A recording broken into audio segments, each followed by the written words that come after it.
Bora. Bom dia, boa tarde, boa noite, galera. Eu sou o Gabriel, instrutor de mergulho. Estamos com mais um Pode Mergulhar. Fala aí, Zé, com um convidado muito especial. É isso aí, Gabiru. Salve mergulhadoras e mergulhadores do Brasil. Aqui é o Zé Gu falando. Mais um convidado especial para o nosso Pode Mergulhar. Carinhosamente podemos chamá-lo de dinossauro do mergulho. É um instrutor que vai trazer muitas já histórias. Antes de a gente ter nascido, meu. Isso aí é... É isso aí. O cara traz aí histórias sobre equipamentos de mergulho, sobre fotografia, sobre fatores humanos. Muito papo bom aí pra Papo galera. É bom, papo é Uma bom horinha hoje. de papo divertido. Vamos Então, lá. se apresenta aí pra gente, Pepe. Bom, pessoal, boa tarde, boa noite, bom dia. A gente nunca sabe quando o pessoal vai ver, né? Eu sou o Isso Pedro aí. Paulo Cunha, no mundo do mergulho, todo mundo me chama de PP. Instrutor desde 1985, dá medo de falar essas coisas na frente do pessoal aqui. Eu não era nascido. Completamente louco Também não. por mergulho. Apesar de ter uma carreira na área de tecnologia, fora disso, ter formação de engenharia, a paixão de verdade é mergulho e fotografia. E queria agradecer para vocês pela oportunidade de estar aqui, para a gente bater um papo, contar um pouco dessas histórias aí, desses... Boa. Nós que agradecemos, São Pepe. zeros. A ideia é compartilhar essa paixão sobre o mergulho aí com todo mundo que está ouvindo. Valeu. Né? Exatamente, Vamos... todo mundo saber um pouquinho mais das histórias do mergulho, de como começou o mergulho no Brasil, de como você evoluiu. Isso é bacana, meu. Eu não sou dessa época não, o mergulho começou uns 20 anos que eu já sou da segunda geração, terceira Mas geração, tá ali no comecinho. Naquela época era tudo mato. mas ainda, eu meu. conheci todo mundo dessa época. Maravilha, Pepe. Você comentou que você não é da área do mergulho, como muitos mergulhadores, né? É uma paixão, uma profissão, acaba sendo secundária, né? O instrutor de mergulho, né? Uma segunda profissão que a pessoa tem. Sua formação original é?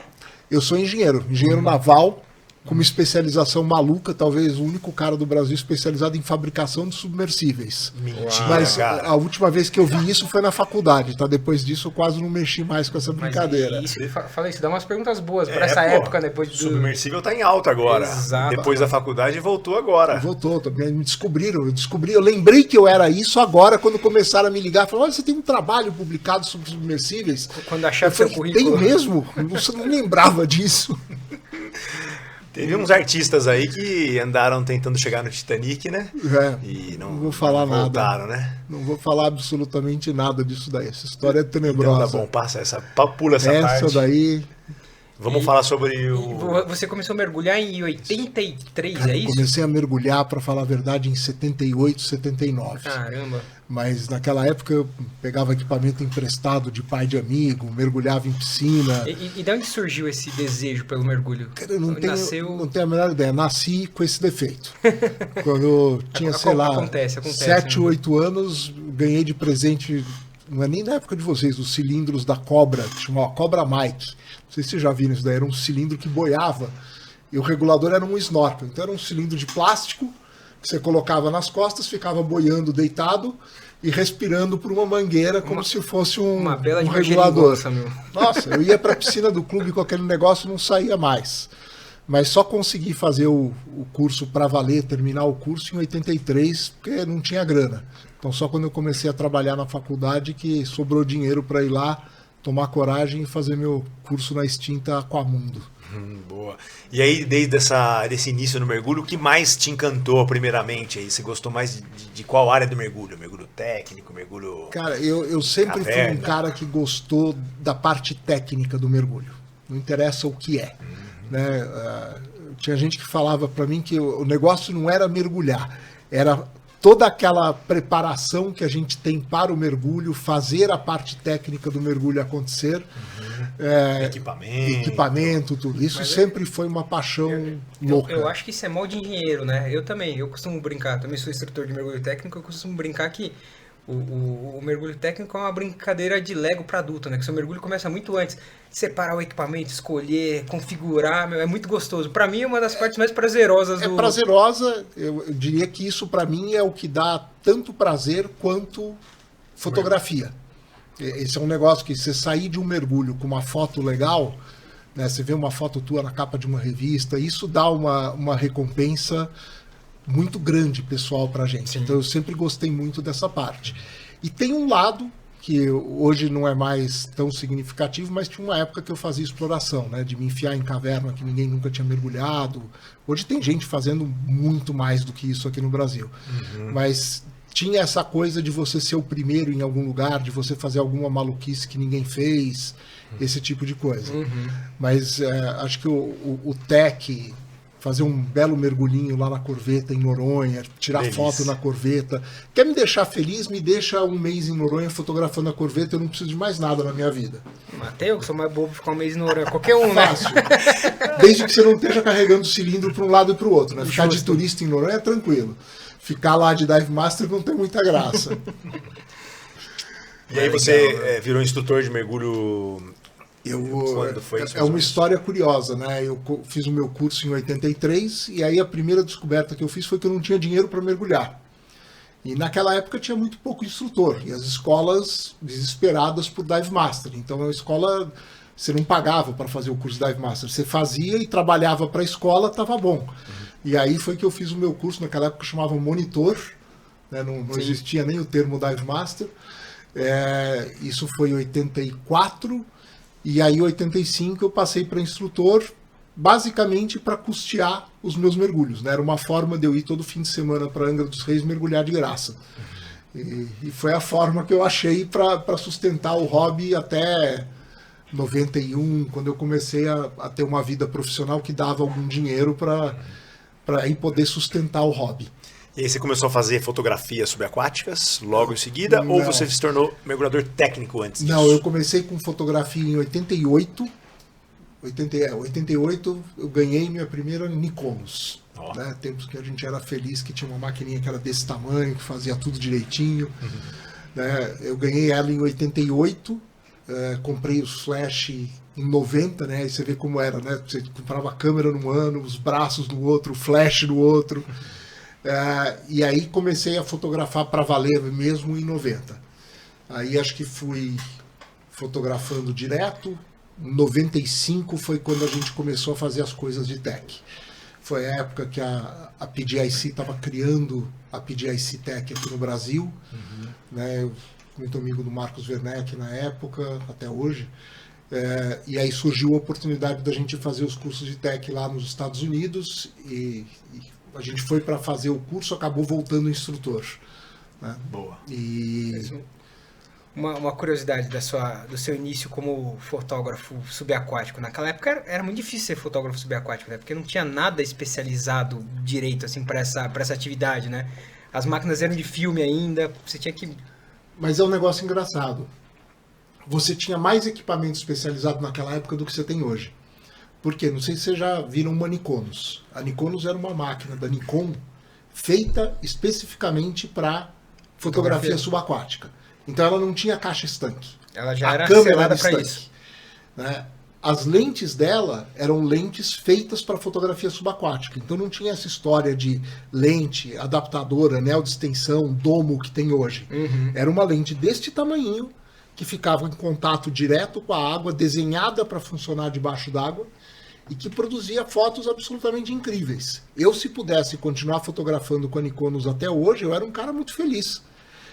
Você só muda porque veio a revolução do digital. Sim. Né? Então você pensar que você vai cair na água com um rolo de filme limitado a 36 fotos E depois tem que e que você não tem a menor ideia do que do tá que saindo. aconteceu e do que está saindo, hoje ninguém faz. E na época alguns fotógrafos acabavam levando 2 câmeras com ele. Acabava o filme de uma, o cara trocava para outra. Tinha umas técnicas, você colocar só a pontinha do filme para conseguir tirar economizar. 38, 39 em vez de 36. Tinha umas coisas desse tipo.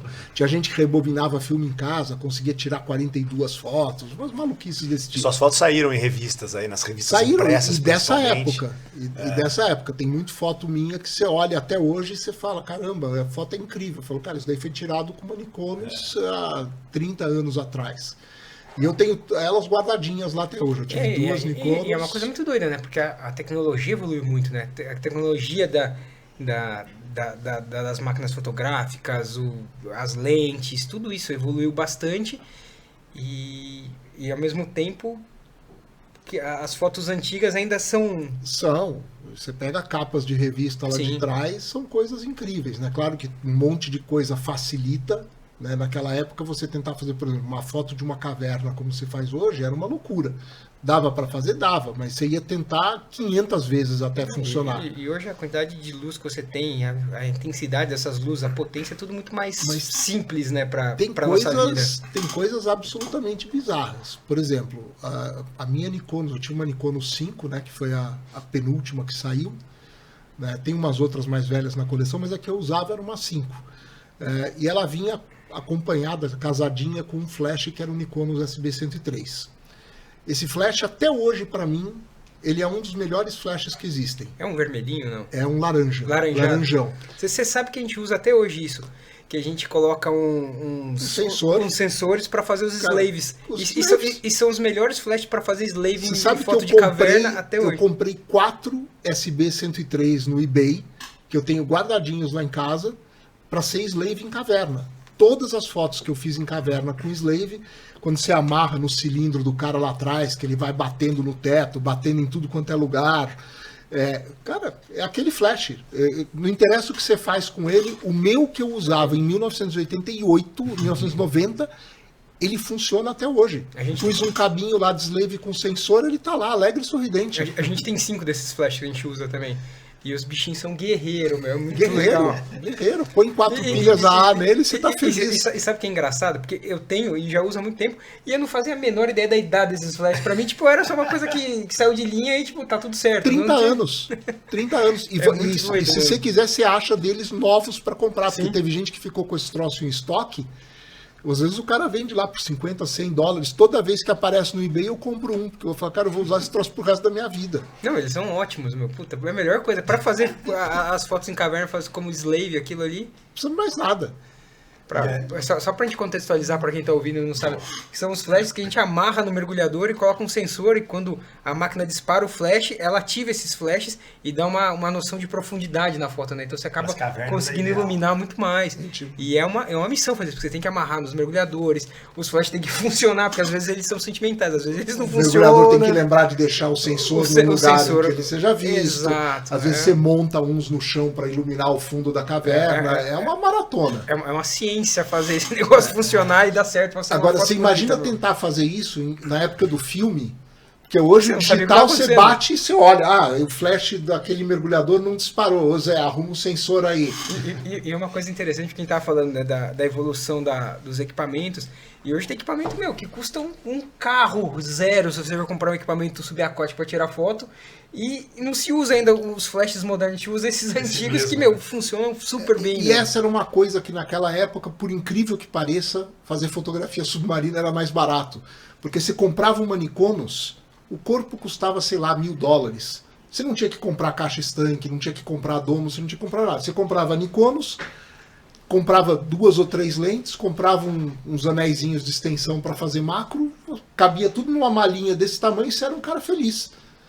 Hoje você precisa de um carro para transportar o equipamento, né? Nossa, eu vejo, a gente tem uma galera na escola que faz fotografia, quando eles vão viajar é um sofrimento.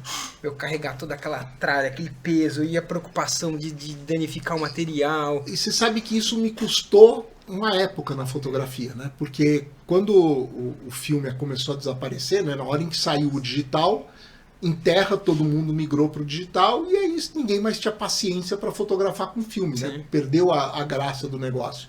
É bacana até para você treinar hoje, dar curso, esse tipo de coisa, mas na época largou. Acho que 2000 foi quando eu comprei a minha primeira digital, com uma caixa estanque e tudo. Cara, eu achava aquilo horrível. Um trambolho, uma mala enorme, um trabalhão para montar toda vez. E aí eu estava numa época que tinha acabado de nascer meus filhos mais velhos e cara, falei, não, vou largar esse troço aqui.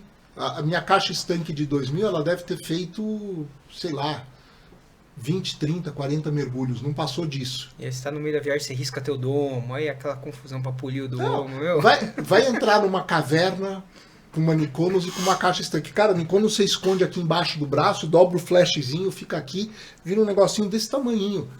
Aí você entra com uma caixa estanque, com um domo gigante, com um braço gigante. Vai pegar uma caverna tipo Gin Springs na Flórida com aquela corrente desgraçada, você queima uma stage para conseguir entrar na caverna. Exatamente. Mas é legal lembrar pra galera aqui que nós estamos falando aí de alguns anos atrás, mas PP continua mergulhando e fotografando até hoje, né? O ano passado, por exemplo, foi legal, tava com um grupo no Liveaboard, no Enterprise, né? E, pô, legal, né? Todo ano a gente faz essa viagem com o pessoal.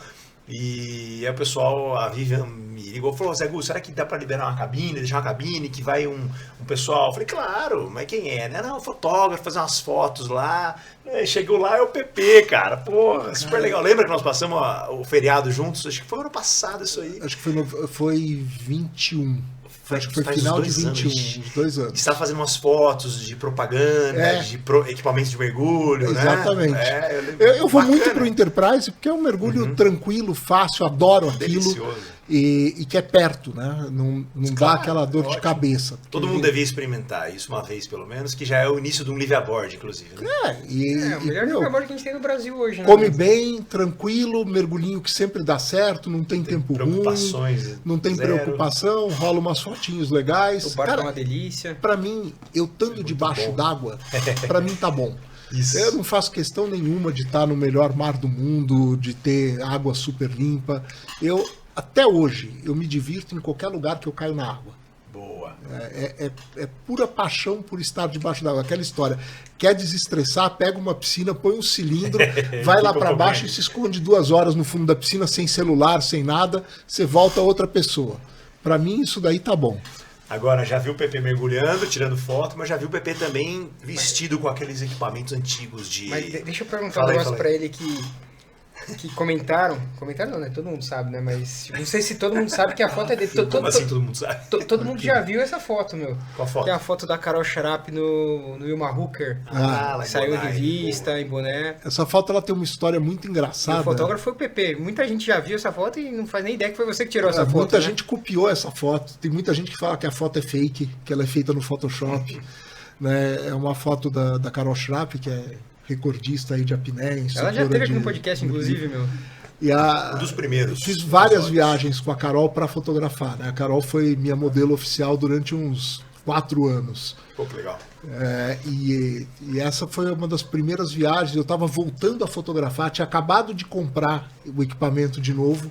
Né? Foi quando tinha parado naquela época, eu falei, resolvi voltar e fui fazer o curso de freediving com a Carol e a gente aproveitou para fazer Mas a foto. pergunta é, foi digital ou foi no filme essa foto? Né? Foi digital. Aquela lá foi digital. Aquela lá nem sairia no filme. Porque a iluminação dela era uma iluminação bem complicada. Sim, imagina. Ó, depois a gente tenta pegar essa foto e colocar aí pra galera Sim. ver, né? Uma foto muito isso legal, a gente pode né? fazer. Depois a gente Bora. manda ela para vocês. Mas essa foto foi uma loucura que eu fiz com a Carol, que a gente olha para aquela foto até hoje, a gente dá risada de como que ela foi feita. Porque a gente imaginou a foto, mas não tinha a menor ideia como você colocar uma pessoa com um vestido de noiva debaixo d'água a 30 metros de profundidade. É coisa que só dá para fazer com a Carol, né? Que só ela é louco o suficiente e capaz para fazer um negócio desses. E aí você tá lá em Bonaire, pergunta onde você acha um vestido de noiva, onde você acha, como é que você faz para entrar na água no Rio Hooker com vestido. E isso não foi planejado antes, vocês decidiram lá em Bonaire fazer essa foto? A gente chegou em Bonaire para fazer o curso, a gente ia lá também para fotografar. A gente pensou em várias coisas para fazer no naufrágio do Rio Hooker, que eu acho que até hoje que é um dos naufrágios mais fotogênicos que tem. Dá para fazer muita coisa legal lá. E a gente imaginou um monte de coisa e nenhuma ficava que você falava, meu, tá muito legal. E aí um dia antes da gente ir embora, né, 2 dias antes da gente ir embora, a gente teve a ideia de como fazer essa foto. A gente gastou praticamente um dia inteiro planejando. E aí você vê o valor do planejamento para você executar um negócio complicado.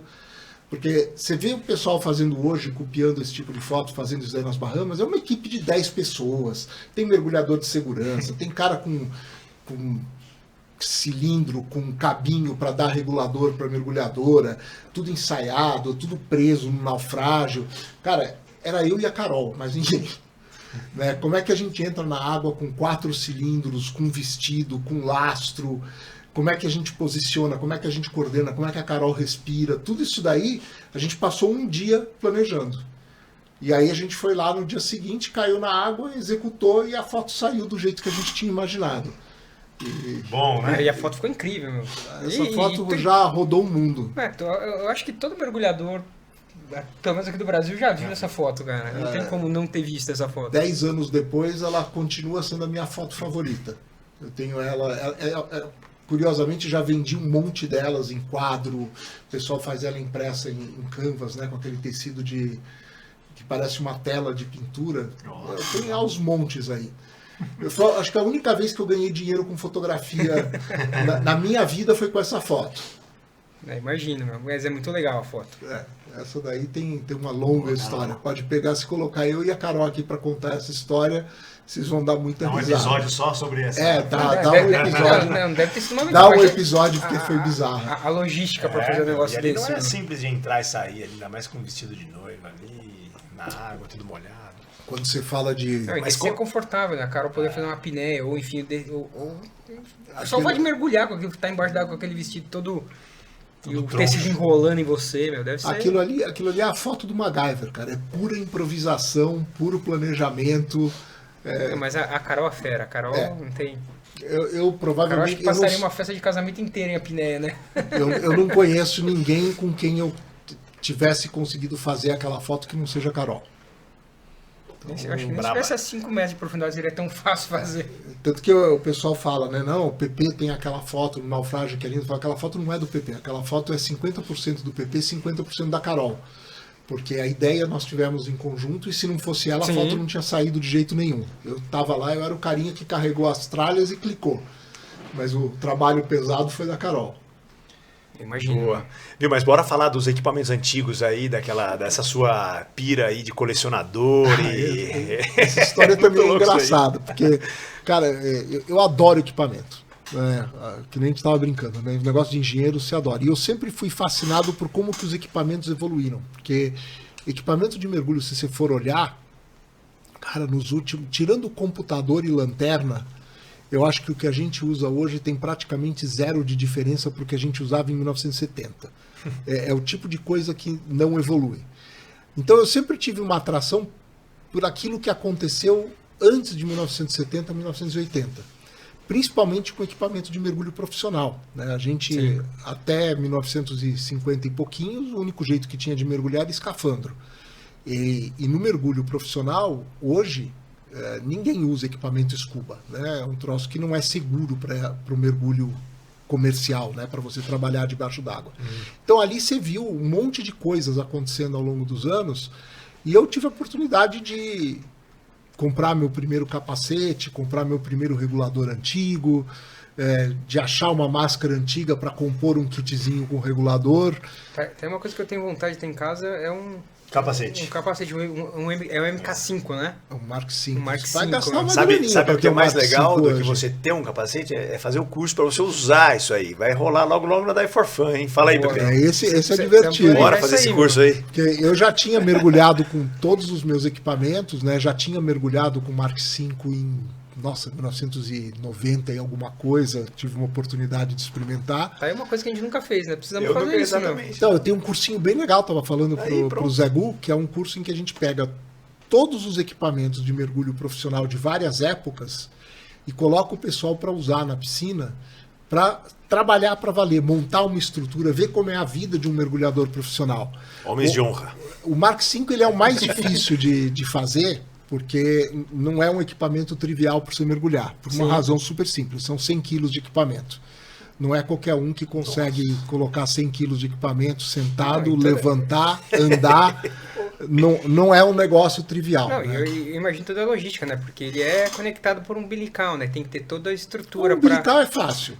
O umbilical a gente usa com todos os capacetes. Você consegue adaptar uma mangueira normal nele ou tem que ser toda a estrutura específica dele? Não, você pode adaptar um umbilical normal nele. Você tem que ter um umbilical de verdade. Sim. Né? Você preparou um umbilical de verdade ali, você tem um adaptadorzinho que você consegue colocar no Mark V, porque a mangueira original do Mark V é uma mangueira isso daqui de espessura. Né? Você não precisa de um negócio desses para mergulhar na piscina. E aí o resto do equipamento que a gente usa nesse curso, né, tem a console que faz toda a passagem do ar para o umbilical, regula a pressão, tem comunicação, tem tudo isso daí, é a mesma para qualquer tipo de equipamento profissional. E aí a gente alimenta isso ou com um compressor de baixa pressão ou com cilindro. O problema do Mark V é que se você quer fazer isso com cilindro, você prepara um estoque de uns 20 cilindros. Porque vai ar que não acaba mais com aquele negócio. E você tem que ficar lá Ele é trocando. fluxo contínuo, né? Ele é fluxo contínuo. Demanda, né? Então vai-se embora. Não, e é fluxo contínuo, e como ele é muito grande, e o capacete é integrado na roupa, né? Para você circular o ar e não ter acúmulo de CO2 dentro dele, você tem que ter uma vazão de ar muito grande. Tem que ter mais ar entrando do Entrando e saindo, entrando e saindo, entrando e saindo o tempo inteiro. Então, os cilindros ficam geladinhos. Você põe o cilindro lá, 10, 15 minutos no máximo ele já foi, você já tem que ir por outro. Agendado já esse curso aí. Missão, e trocar o cilindro rapidão toda... Mas é tranquilo, porque tem na console é super seguro, porque você tem 2 entradas de cilindro e uma entrada de baixa pressão. Boa. Então você põe um cilindro, A hora que tá acabando, troca de lado, troca. você já troca, põe outro, troca de lado. É bem tranquilo. Legal, meu. Pô, isso dá trabalho para os alunos, né? Porque eu não vou ficar fazendo isso daí, né? A gente põe o aluno para trabalhar, né? E ficar trocando. Lógico, tem que aprender, né? Dar o suporte. Tem que fazer todo o trabalho do mergulhador comercial. Mas essa paixão que você tem pelos equipamentos antigos é legal, porque não é uma coisa tão fácil você encontrar, né? Acervos de equipamentos de mergulho, né? Pessoas que preservem isso, que guardem. Eu acho que o único lugar que eu vi um acervo incrível foi o Museu do Mergulho que tem em Key Largo, na Flórida, que eles têm um acervo muito legal de... Que está longe de ser o maior acervo do mundo, viu? Mas aberto ao público, eu acho que ele é o maior. Assim, né? em formato de museu, público, assim, né? Na Europa tem alguma coisa. Uhum. Aqui perto da gente, aquele da Flórida é provavelmente o maior. Que é uma coisa difícil você encontrar, né? Esses acervos, ainda mais ter acesso a eles, enfim. Tem um outro museu na Flórida que pouca gente conhece, que fica ali em Panama City, que é o Man Underwater, como é que chama? Man in the Sea, que é muito bacana também, que tem toda a história de como foi criado o mergulho de saturação nos Estados Unidos, os habitats submarinos, os submersíveis que eram usados naquela época, tá tudo lá, é um museu bem legal para se visitar bacana, também. né? Quando for mergulhar lá nos naufrágios do Golfo do México, vale a pena dar uma passada lá. Na Europa tem uns museuzinhos bacanas, agora o divertido mesmo são as coleções particulares. Eu imagino. Tipo a sua. A minha é ridícula, cara. A minha, comparado com o que tem por aí, eu tenho, sei lá, 10, 12 capacetes. Verdade, tem um brasileiro mergulhador que tem uma das maiores do mundo, né? Tem um cara aqui no Brasil, ele não abre a coleção dele, mas que ele está entre os maiores colecionadores do mundo. Tem uma coleção que eu conheço a dele, eu diria que deixa aquela do Museu da Flórida no chinelo. Isso é uma coisa interessante, porque a gente vive o mergulho e eu não sabia disso, que tem uma das maiores acervos está aqui no Brasil. Isso Mas é muito louco. É particular, tá tá guardado, aberto né? ao público. Mesmo na Flórida, né? Você tem lá o Leon Lyons, que ele tem uma coleção absolutamente bizarra de equipamento. Pepe, bora fazer um museu aí pra galera, visitar. Vamos. Você vê quem paga um negócio desses, né? Eu garanto para você, o que eu conheço de gente aqui no Brasil que tem equipamento antigo sendo usado como peça de decoração, você pega... Lá na escola, a gente tem... Nas escolas, ali nos representantes de equipamentos aí, que você pega... Pablo da Cissub tem umas peças bacanas. Verdade. O Lúcio Engler tem umas peças bacanas. Tem um monte de gente aí. Mas são coleções particulares que estão trancadas num escritório, numa salinha, num depósito e que ninguém vê. Falta alguém que queira patrocinar uma sala, dá para montar um museu muito bacana. A gente, uma época, chegou até a cogitar de montar lá no Aquarrio, no Rio. Já usar a estrutura ali, né? Usar a estrutura como uma exposição permanente. Eles fizeram um negócio bem legal lá. Aí, ó, fica a dica aí. Você quer uma doideira? Não sei nem se a gente podia falar um negócio desse ou não, porque hoje em dia não é uma coisa mais politicamente correta, né? A gente tem que ganhar de presente de um cliente as gaiutas do Príncipe das Astúrias, umas válvulas de cobre, que na época a galera mergulhava lá e retirava essas peças. E o cara tinha na casa da praia dele de enfeite, e aí ele começou a mergulhar e falou, pô, eu tenho umas peças de mergulho que ele nem sabia de onde era. Nunca vi ninguém fazer isso, não. Nunca vi ninguém tirar peça de naufrágio. Nunca mergulhei nos anos 80 para fazer essas coisas em naufrágio lá no Nordeste. Isso é tudo... Isso é tudo lenda, tudo lenda, né? Tudo e lenda. aí ele nem sabia de onde era direito, ele trouxe e deu de presente pra gente. E, pô, a gente falou, cara, é tudo do Príncipe das Astúrias, as peças. Se muito você tiver legal, paciência para procurar, você vai descobrir muita coisa em antiquário que quando você olha tem uma história incrível maluca por dentro. Tem naufrágios tipo o Andrea Doria nos Estados Unidos, os caras já resgataram tudo que dava para ser resgatado daquele navio, e vira e mexe morre alguém aí que tinha uma coleção, esse troço vai parar num leilão, num antiquário, e aí tem peça voando para tudo quanto é lado. E equipamento é assim também.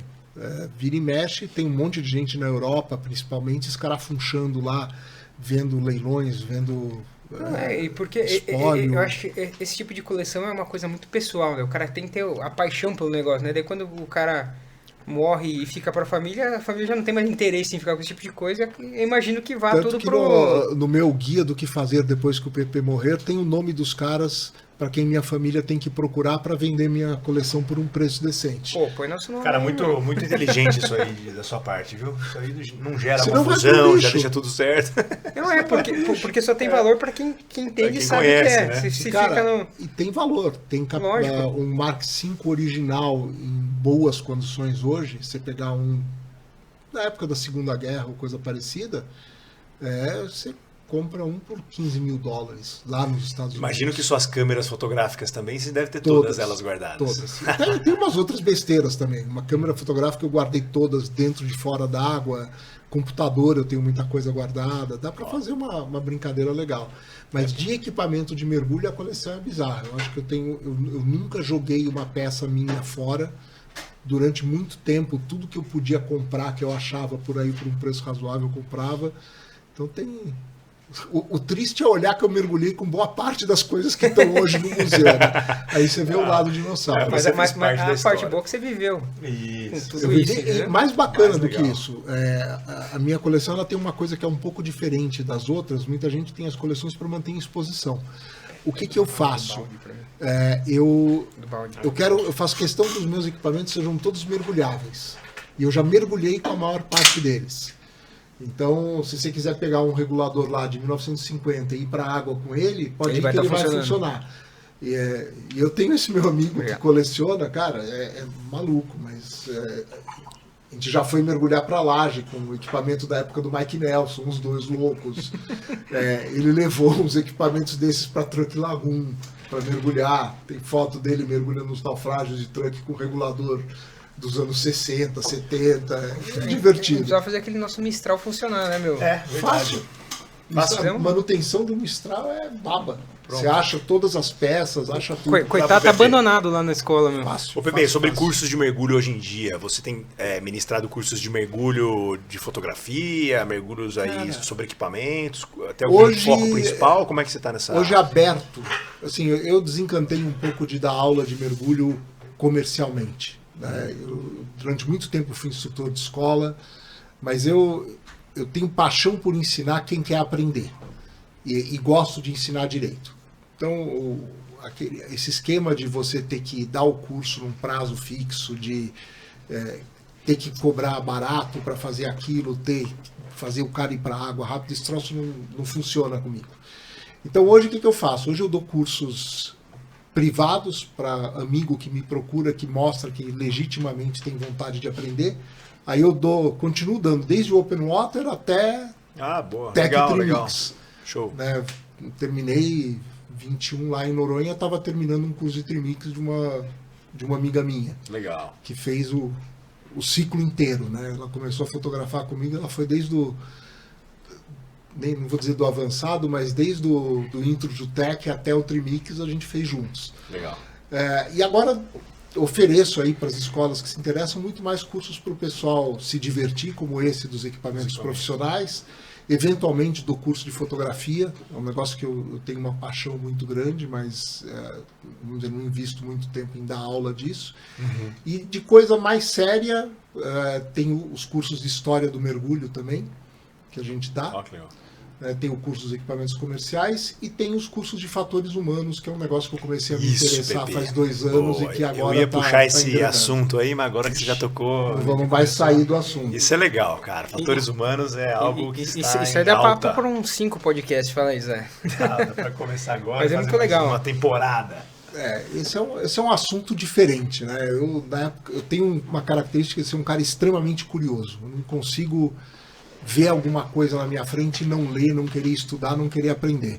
E na época da pandemia, eu descobri o trabalho de um cara que chama Garrett Locke, que começou a estudar os tais dos fatores humanos no mergulho. Comecei a estudar lá em 21, 20, final de 20, pandemia, 21, né? por ali, na época da pandemia. Ele estava dando muito curso online, comprei o livro, fiz curso online com ele. E no comecinho de 22 a gente trouxe ele para o Brasil para fazer um workshop presencial que ele dá de 2 dias, que é... Cara, se você me perguntar hoje, eu digo que foi o melhor curso que eu fiz na minha vida. Só que aí eu não estou falando do melhor curso de mergulho.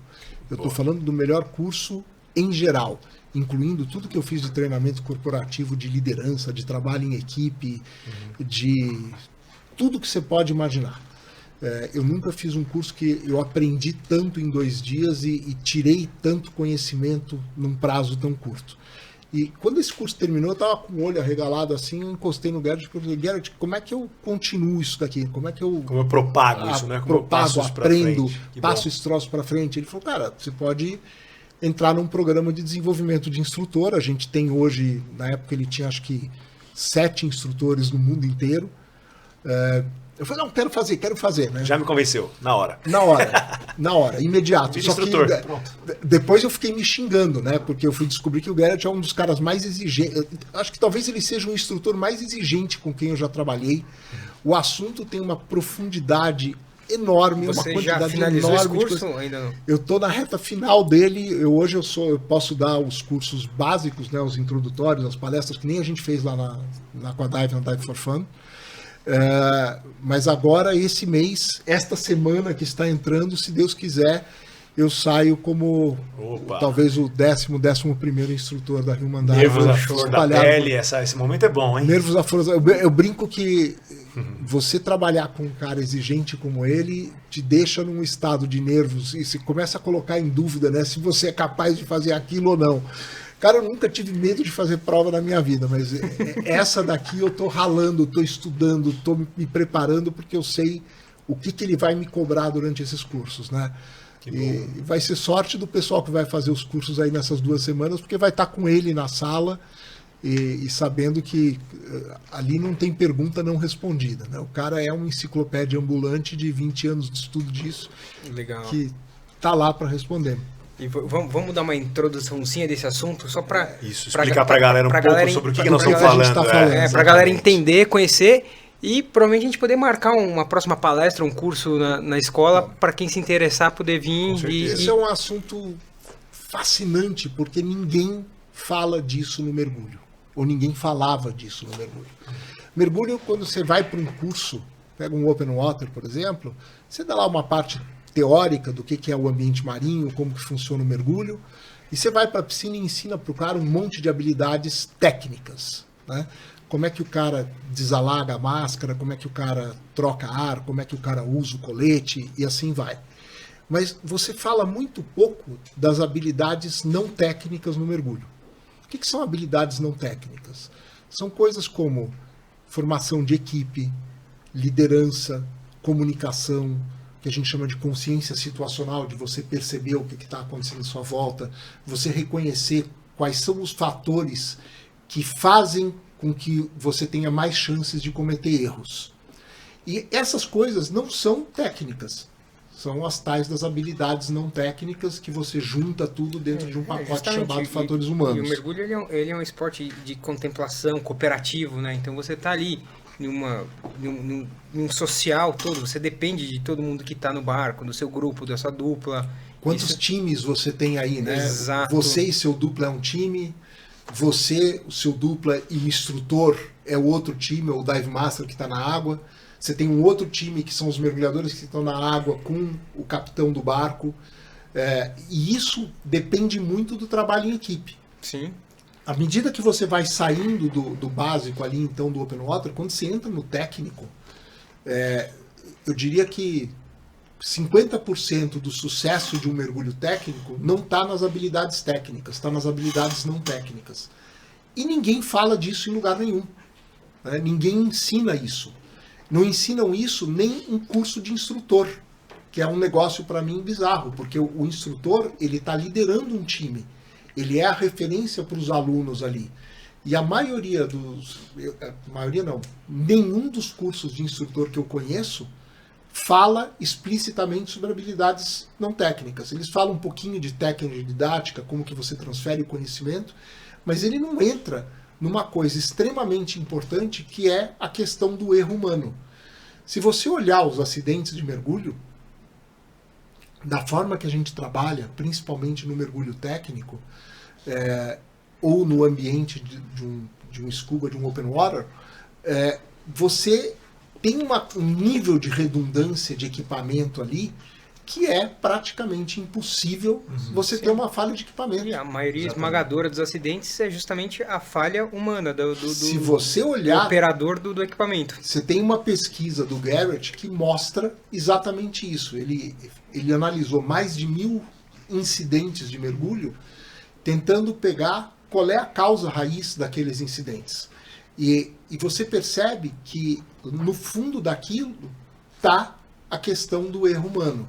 Só que o erro humano, a gente tem que tomar bastante cuidado com isso, porque é muito fácil quando acontece um acidente, você apontar o dedo e falar, o mergulhador errou. É que nem você falar, o avião caiu. O avião caiu por quê? Erro do piloto. Não é erro do piloto. O erro do piloto foi só um elo de uma cadeia que envolve treinamento, envolve processos, envolve standards, envolve a parte do avião em si. É uma sucessão de acontecimentos. É uma sucessão de acontecimentos que muitas vezes começa muito, muito antes do acidente. Se você pegar, por exemplo, tem um documentário que o Garrett fez que chama If Only. Ele mostra um acidente de um mergulhador que estava fazendo um curso de rebriefer. Um acidente fatal. Esse documentário está aberto lá na internet. Se você entrar no site www.thehumandiver.com, você clica ali em cima em iPhone, tem o documentário e tem o link para a versão legendada que eu fiz em português, dá para você assistir legal. Ele inclusive tem um guia para você interpretar o que você está vendo ali. Ele mostra que o acidente do cara, ele acontece por coisas que aconteceram na formação dele como mergulhador open water anos antes. Coisas que aconteceram num curso de 1 ano que ele estava fazendo de formação de mergulho técnico. Coisas que aconteceram semanas antes do acidente. E que tudo isso foi acumulando e culminou num acidente fatal. E essas são as coisas que ninguém fala. Quer um outro exemplo que é fantástico para você ver isso? Sim, porque é uma coisa muito complexa, né, meu? Envolve muitas coisas, muitos fatores, muitos acontecimentos, coisas que não dão para ser mensuradas também, né? Você pensar na mente humana é uma coisa fascinante, complexa pra caramba, e pode ter acontecido coisas, sei lá, em determinadas situações que o cara não estava num bom dia, ele teve um problema no trabalho, ele teve um problema em casa, enfim, e que não é transparecido pro dupla de mergulho dele, pro instrutor dele, nada disso. Então é muita coisa. E é um assunto muito fascinante, é muito interessante você começar a tentar entender tudo isso, né, Pepe? E o mercado de mergulho, ele é ingrato para isso, porque ele não propicia um ambiente adequado para você discutir ou aprender esse tipo de coisa.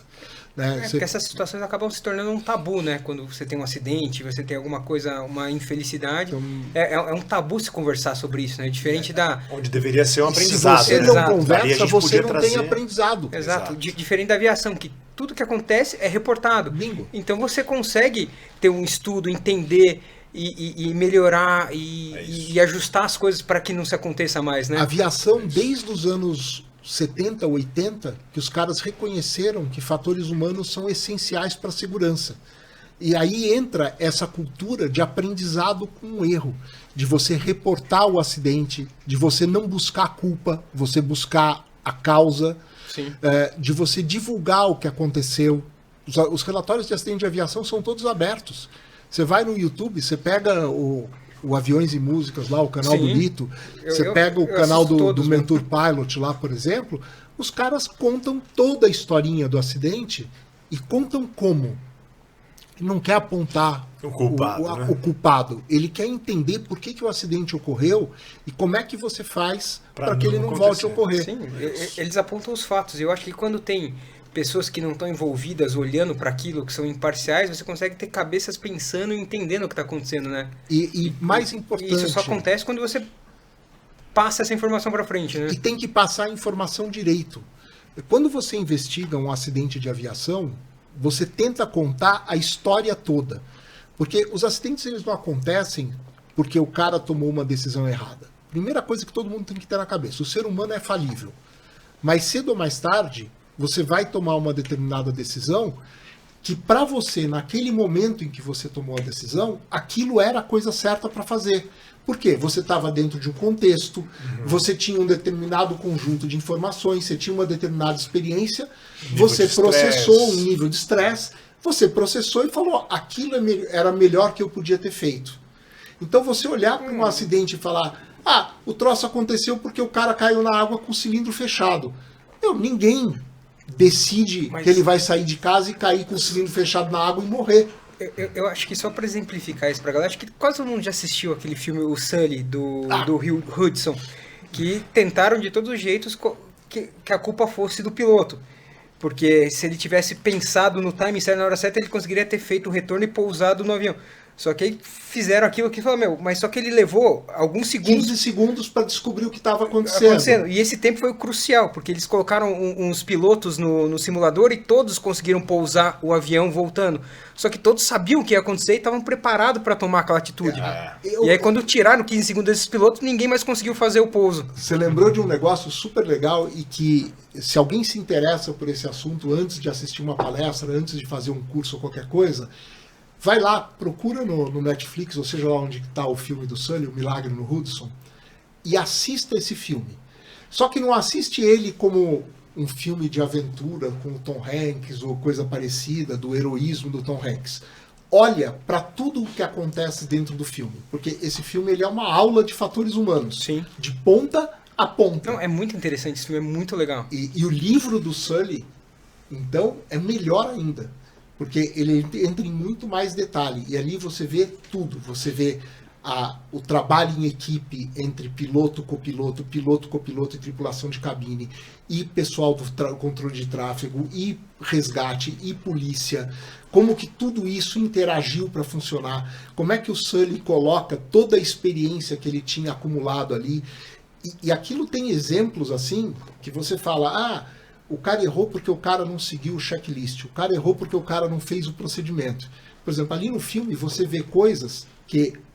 Uma das coisas que acontece ali logo no início do acidente é que o Sully quebra uma regra sagrada da aviação, que é seguir os checklists da aeronave que ele está voando. Por quê?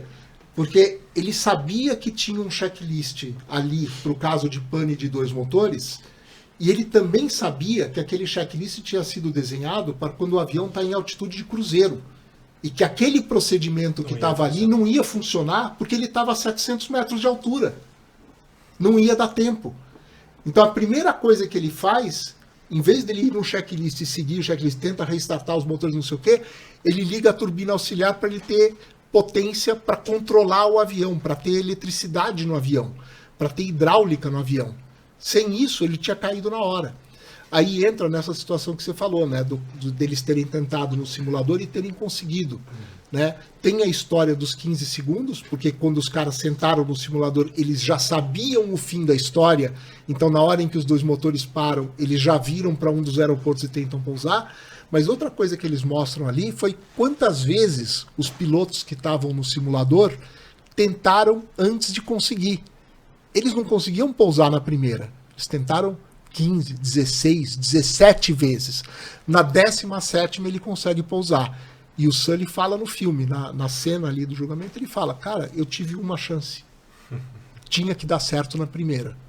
Eu não podia arriscar. E quando você vai lá, tira 30 segundos do tempo dos caras e faz o cara, ninguém põe o avião na pista de jeito nenhum. Todo mundo cai em cima da cidade, em cima dos prédios. Aí, caso encerrado. Esse filme é obrigatório assistir e você pega a história e transpõe para o mergulho. Isso. Transpõe para a tua vida profissional, transpõe para a tua vida pessoal e você vê como que os fatores humanos ali têm uma influência enorme em tudo isso. É gigantesco, né? É muito legal sobre o que os cursos de mergulho proporcionam para as pessoas fora do mergulho, né? Esse é um caso típico. Perfeito para isso, né? E você falou aí sobre a questão um pouco da psicologia, eu acho, né? Como o sujeito tá naquele momento, a questão do bem-estar, se ele teve algum tipo de pressão antes ou não, né? Tem Tudo isso tanta está envolvido, coisa, né? É muita coisa para se falar, porque as pessoas não entendem como é que funciona o nosso processo de decisão. Fatores humanos, no fundo, ele é um conjunto de técnicas para te ajudar a aumentar as chances de você tomar a decisão certa e diminuir as chances de você tomar a decisão errada. É isso que a gente quer. E a tomada de decisão em uma situação de extrema pressão é completamente... Não é fácil. Pressão é o que a gente chama de fator indutor de erro. Sim. Né? Você coloca pressão, as chances do erro acontecer são muito maiores. Né? E essa pressão nem sempre é uma pressão perceptível. Né? Às vezes, quantas vezes vocês já pegaram na vida profissional de vocês um casal que vem fazer o curso e que você percebe que, por exemplo, a esposa está com zero vontade de mergulhar, Ele tá fazendo pra não tem a acompanhar o capacidade, marido. está fazendo para acompanhar o marido. Já começa daí um possível problema, né? Começou Lá na frente, aí, tem uma pressão psicológica. Você põe em cima disso, por exemplo, um marido Eu acho mais dominador, que tem controle, que põe aumenta pressão em mais. cima da esposa, você está criando o cenário perfeito para um desastre. E que não tem nada a ver com o mergulho em si, né? Aí, ó. Eu acho que todo, Zé, né? Eu acho que todo instrutor já passou por isso, né? Pegou um casal que a pessoa não tá muito afim de fazer, tá fazendo para acompanhar o parceiro e acaba... Às vezes dá certo, às vezes não. Zilhões de situações assim. Sim. Por exemplo, você pega um grupo e leva para mergulhar, sei lá, Maldivas, ou pega truque. Escolhe uma viagem bem cara, para dar de exemplo, né? Pega truque, que o cara ficou anos lá para juntar $20 mil para ir mergulhar em truque, e o cara bebeu à noite, acordou se sentindo mal. Qual é a chance desse cara olhar para você, instrutor, E falar que não e vai. falar assim, eu não vou. Não vou. Não tô me sentindo bem, eu vou abortar o mergulho. Qual é? Mesmo sabendo que essa seria a melhor opção, né? Zero. Até mesmo quando você tá num grupo ali de amigos, coisa e tal, e o cara não tá muito confiante ou coisa e tal, ele acaba cedendo pela pressão da galera, não, tá todo mundo indo, eu vou também, então isso é muito ruim, né?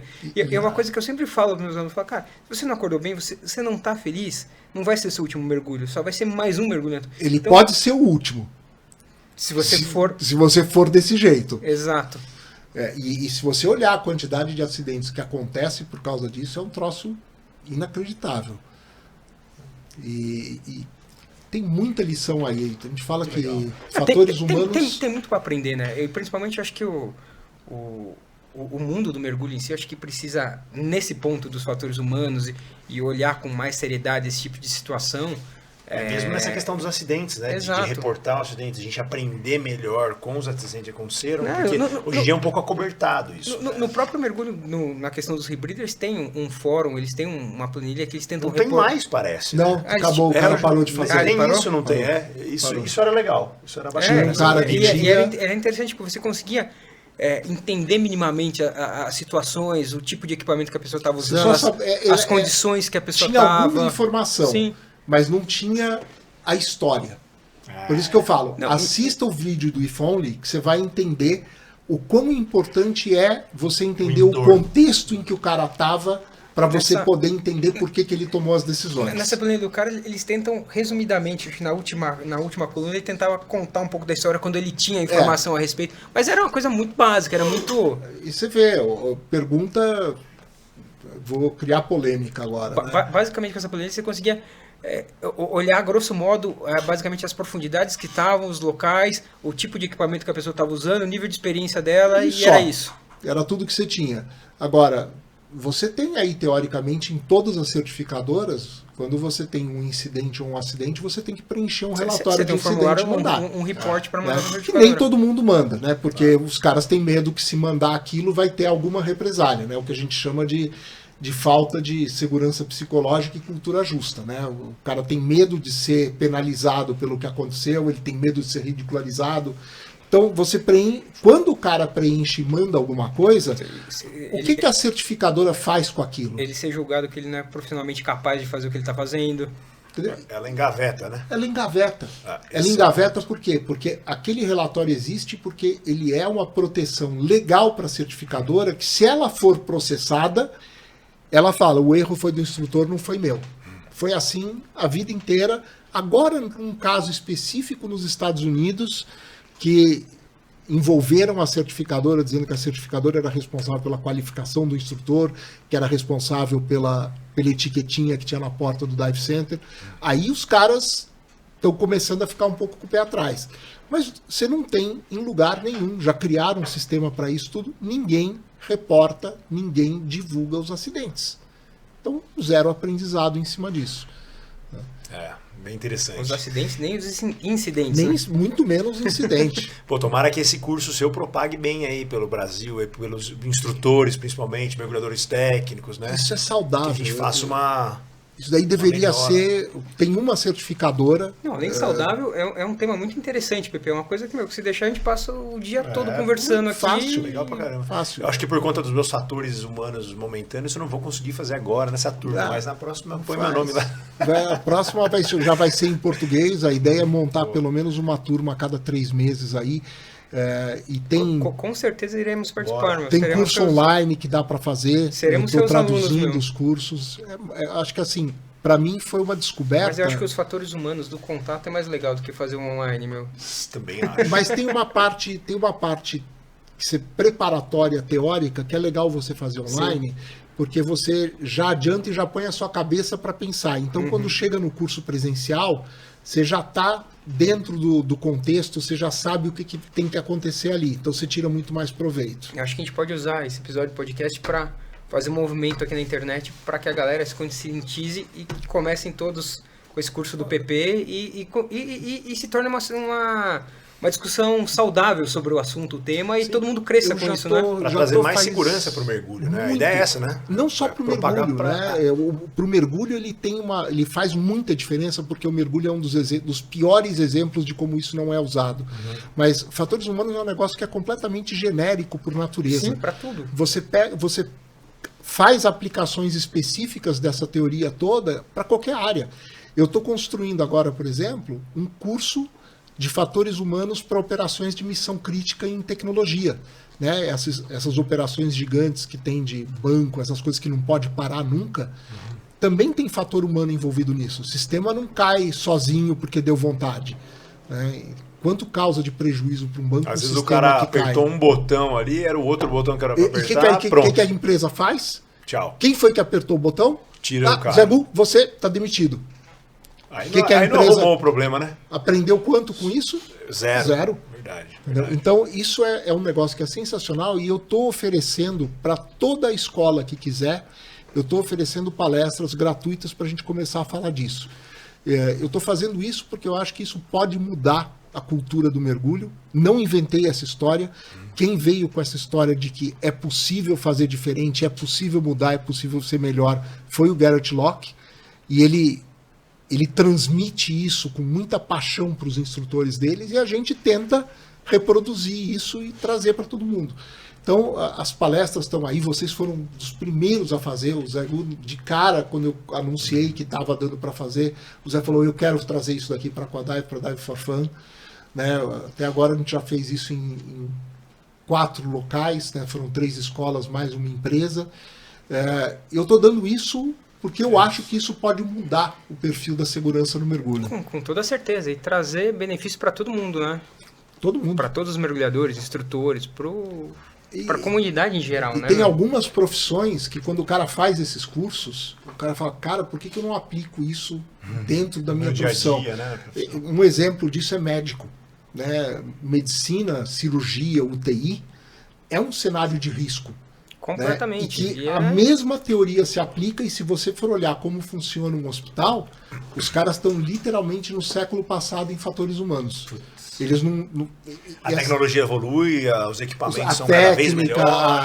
Tudo, mas em termos de fatores humanos, os caras são zero à esquerda. Quem sabe usar isso extremamente bem é a aviação, que a gente deu o exemplo. A indústria ferroviária, por exemplo, na Europa, no Japão, esse tipo de coisa usa muito disso. Quem mais usa? Usina nuclear é mandatório falar de fatores humanos. E aos poucos isso daí vai chegando em outras indústrias também. O Garrett cismou com mergulho porque ele adora mergulho, é a paixão dele. Legal. Mas ele vem de aviação. Ele foi instrutor da Força Aérea Inglesa por 20 anos. Então, faz todo sentido ele ter tem essa todo o cabeça. Pepe, baita conversa legal, cara, mas acredite ou não, já passou uma hora de Pelo papo, amor cara, de Deus, rápido assim, ó. Eu Muito falei bom, que eu a falo gente... demais. Não, pô, Não, show mas de é, bola, mas daria quando pra fazer o papo uma tá temporada legal, inteira, boa, assim. meu. É bom. Vamos chegando pro final aí. E fica o gancho pra gente fazer um episódio só sobre isso, né? Bora, com certeza. Bora Quando marcar vocês um quiserem. próximo só sobre os fatores humanos e destrinchar esse tema com... Queria que o Pepe mandasse uma mensagem pra galera aí. E, pra mim, na verdade, eu queria saber 2 lugares que você mais gostou de mergulhar no mundo, pelo mundo afora. Um é difícil, então 2 pra não deixar o primeiro. Um é bem complicado difícil, porque eu nunca vou conseguir escolher. Eu acho que o mergulho que me marcou muito foi Tonga, com as baleias. Nossa, espetáculo. Passar uma semana lá mergulhando com aqueles bichos de 40 toneladas do teu lado, Surreal. sim, surreal. O segundo é difícil de escolher, porque eu tenho várias paixões, né? Eu adoro o Naufrágio, acho que Truk foi um lugar fantástico. Boa. Adoro Grandes Animais, Revila foi um lugar lindo. Eu achei que ele fosse falar nossa piscina, não ficou pô. esse Não, mas pode vai ser, fazer. pode ser.